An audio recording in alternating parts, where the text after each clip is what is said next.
légendaire et la fameuse teranga sénégalaise.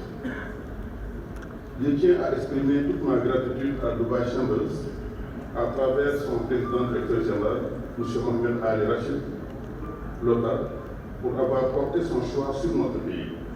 Monsieur le Président, thank you so much.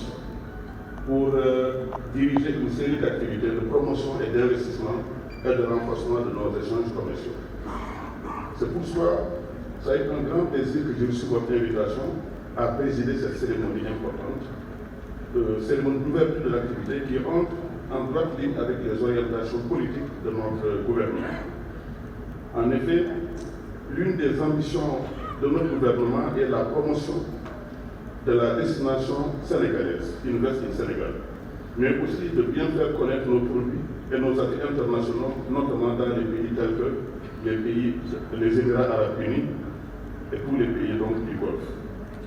Mesdames et messieurs, comme vous le savez, le Sénégal et les Émirats arabes unis entretiennent d'excellentes relations diplomatiques qui remontent aux années 70. Date de la signature d'un accord de coopération technique, économique et financière. Depuis, cette coopération n'a cessé de grandir et d'évoluer notamment dans le domaine du commerce, de l'industrie et des investissements. Il est particulièrement important de souligner et de célébrer les investissements réalisés dans la logistique et des instituts avec le groupe émirati Dubai Forward, dit World, que vous connaissez, dans le domaine du port à conteneurs de Dakar. Mais Dubai Forward aussi va investir dans la réalisation de la première phase du port en eau profonde du Sénégal, situé à une cinquantaine de kilomètres de Dakar. Une infrastructure importante pour le développement du commerce mais aussi de l'industrie. Prévu sur 300 hectares avec un tirant d'eau de 18 mètres pour un coût de 1,1 milliard de dollars, cette infrastructure sera la plus grande du genre en Afrique de l'Ouest. L'accord inclut la construction et la concession du port, sa zone économique spéciale sur 1200 hectares. Ce terminal permettra également au Sénégal de se positionner sur le plan commercial en logistique internationale et de renforcer son activité et ses échanges commerciaux avec le reste du monde.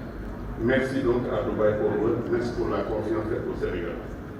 Par ailleurs, le développement de la ligne aérienne avec 5 vols hebdomadaires a permis d'intensifier les relations commerciales et de multiplier les opportunités d'affaires entre nos deux pays en facilitant la circulation des acteurs économiques grâce à Emirates. Je voulais aussi remercier les dirigeants d'Emirates ici présents. Mesdames et messieurs, la transformation de Dubaï, qui est passée d'une bourgade il y a quelques décennies en une puissance économique mondiale, est un modèle de réussite et une source d'inspiration pour des pays comme le nôtre, comme le Sénégal. En effet, les facteurs de cette transformation sont sa position géographique stratégique, sa diversification économique, ses politiques favorables, mais surtout la vision de ses leaders. Son succès attire les investissements étrangers et elle compte parmi les villes les plus rayonnantes au monde. C'est pour ça que je dis à l'excellence que Dubaï est un modèle pour le Sénégal.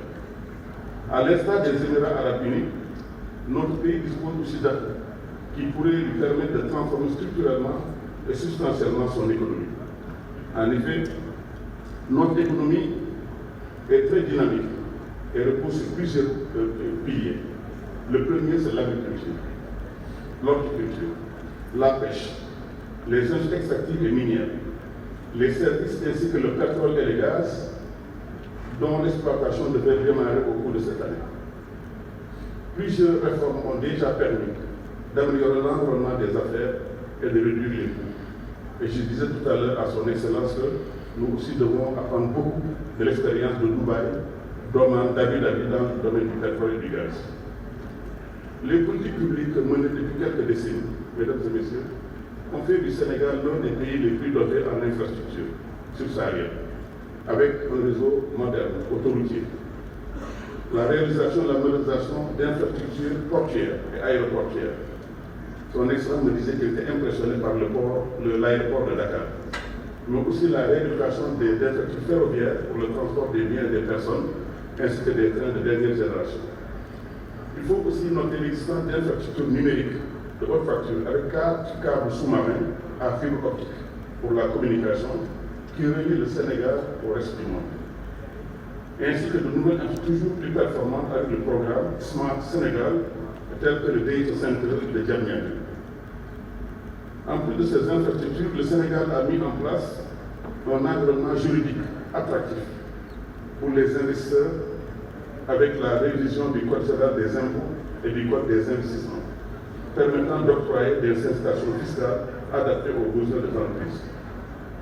Notre nouveau DG de l'APIX va certainement avoir l'occasion de vous parler plus de la destination universitaire Sénégal et des réformes en cours et à venir.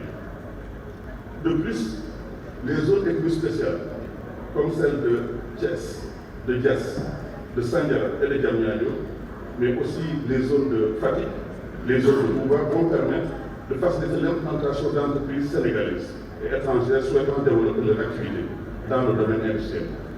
Ce modèle de promotion des investissements est bien connu à Dubaï, avec le succès de la zone franche de Djebel Ali que j'ai personnellement visité et qui pourrait servir de source d'inspiration à notre pays. Mesdames et messieurs, je rappelle que toutes ces réalisations, pour vous dire qu'en venant au Sénégal pour promouvoir les investissements, mais aussi les chances, vous avez fait le bon choix. D'autant plus que les Émirats arabes unis comptent parmi les partenaires commerciaux du Sénégal. En effet, en 2022, les importations du Sénégal en provenance de Dubaï étaient évaluées à 363 milliards de francs CFA, juste derrière la Chine avec 756 milliards, l'Inde avec 582 milliards. Cependant, le Sénégal exporte peu vers les Émirats, avec une valeur seulement de 35 millions de francs CFA, même si une tendance haussière est observée. Ceci est à corriger par nos entreprises et je demande au président de la Chambre de commerce de travailler pour augmenter ces champs-là. Je suis convaincu que ces chiffres sont en deçà du potentiel de nos pays et nos institutions. Notre objectif est de faire plus et mieux pour renforcer nos capacités de production d'abord et d'autres pour exploiter les niches d'exportation décelées dans l'immense marché constitué les Émirats arabes unis.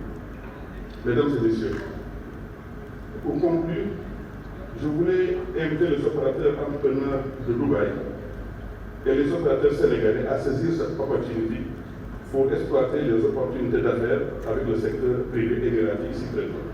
J'invite également les hommes d'affaires émiratis et dubaïens à venir investir au Sénégal dans la stabilité qui offre stabilité et toutes les garanties aux entreprises et les instruments productifs.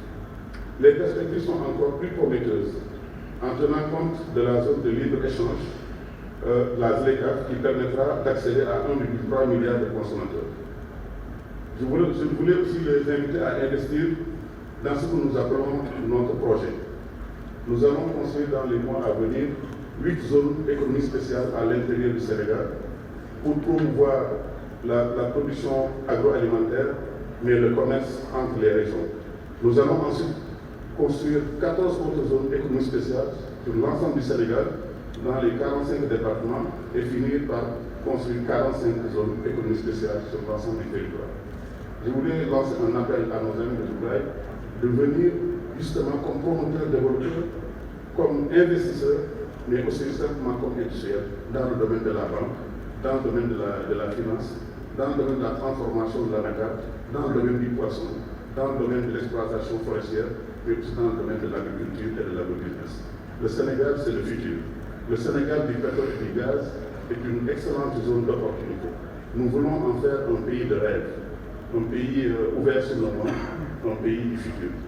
Je suis convaincu que toutes les activités qui seront organisées au cours de ce roadshow permettront d'atteindre les résultats escomptés et répondront aux attentes des opérateurs économiques sénégalais.